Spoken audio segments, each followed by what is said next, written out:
नमस्कार किसान भाइयों। अगर आपके धान की पत्तियां मुड़ रही हैं, पत्तियों के अंदर हरी सूंडी दिखाई दे रही है और पत्तियां सफेद पड़ती जा रही हैं तो सावधान हो जाइए। ये लीफ फोल्डर कीट का हमला हो सकता है। अगर समय पर इसकी रोकथाम नहीं की गई तो आपकी पैदावार पर बड़ा असर पड़ सकता है। सबसे पहले जानिए कि लीफ फोल्डर कीट धान की पत्तियों को मोड़कर उनके अंदर छिप जाता है। फिर वह पत्ती के हरे भाग को खाता रहता है। इसी वजह से पत्तियां सफेद दिखाई देने लगती हैं और पौधा कमजोर हो जाता है। इस कीट का प्रकोप आमतौर पर धान की रोपाई के 25 से 60 दिन के बीच अधिक देखने को मिलता है। बारिश का मौसम, अधिक नमी और खेत में ज्यादा नाइट्रोजन वाली खाद डालने से इसका प्रकोप तेजी से बढ़ सकता है। अब बात करते हैं बचाव की। सबसे पहले अपने खेत का हर 3 से 4 दिन में निरीक्षण करें। यदि कुछ ही पत्तियां प्रभावित हैं तो उन्हें तोड़कर खेत से बाहर कर दें। खेत में संतुलित मात्रा में यूरिया का प्रयोग करें और अनावश्यक अधिक नाइट्रोजन न डालें। खेत को खरपतवार से साफ रखें ताकि कीटों को छिपने की जगह न मिले।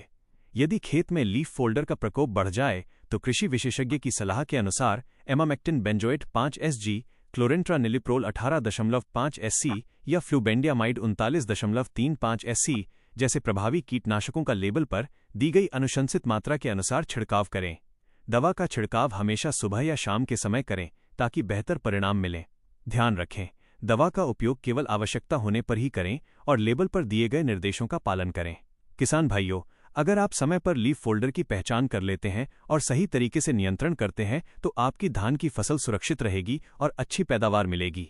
अगर आप धान की फसल से ज्यादा कल्ले, मजबूत पौधे और बेहतर पैदावार चाहते हैं तो ये जानकारी आपके बहुत काम आने वाली है। हम बात करेंगे धान में सल्फर और जिंक के महत्व की। कई बार किसान यूरिया, DAP और पोटाश तो डाल देते हैं, लेकिन सल्फर और जिंक जैसे जरूरी पोषक तत्वों पर ध्यान नहीं देते।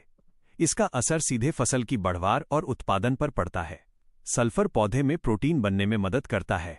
इससे जड़ें मजबूत होती हैं, पौधा तेजी से बढ़ता है और दानों की गुणवत्ता बेहतर होती है।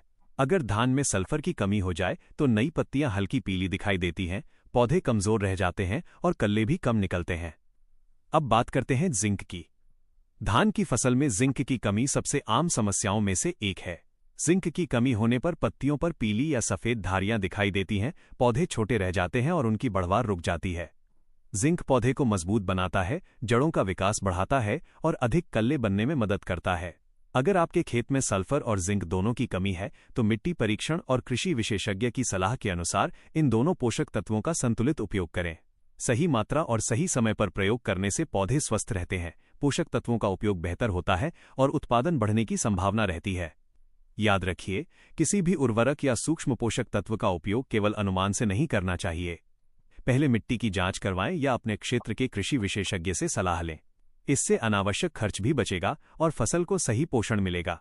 अंत में बस इतना ही कहना चाहेंगे कि धान की अच्छी पैदावार के लिए केवल नाइट्रोजन, फास्फोरस और पोटाश ही नहीं, बल्कि सल्फर और जिंक भी उतने ही जरूरी हैं। संतुलित पोषण अपनाइए, फसल को स्वस्थ रखिए और बेहतर उत्पादन पाइए। अगर ये जानकारी आपको पसंद आई हो तो वीडियो को लाइक करें, अपने किसान भाइयों के साथ शेयर करें और हमारे चैनल को सब्सक्राइब करना न भूलें।